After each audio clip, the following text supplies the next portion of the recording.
vi znate da sledeće godine ne sme prvo Partizan da bude prvak zemlje. Ali hoću ja da imam sliku s tobom. Nikada u životu nisi imao šansu se upoznat sa celim. Ti ovo Zvezda ni u jednoj generaciji, on je prvi put. Tako da imam možda malo i tremu, ali evo samo da znate da ima nas u ovoj državi koji za Zvezdu navijamo.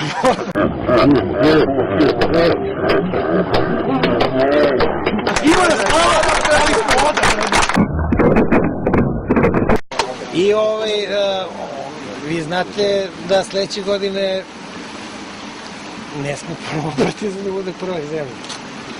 To je ovako jedan veliki zadatak. I ja vam želim stvarno sve najbolje. Ja sam pričao i sa rukovodstvom, pričao sam sa Robijem.